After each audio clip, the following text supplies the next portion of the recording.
تبارك الذي نزل الفرقان على عبده ليكون للعالمين نذيرا الذي له ملك السماوات والأرض ولم يتخذ ولدا ولم يكن له شريك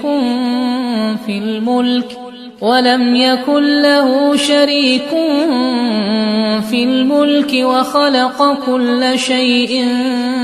فقدره تقديرا واتخذوا من دونه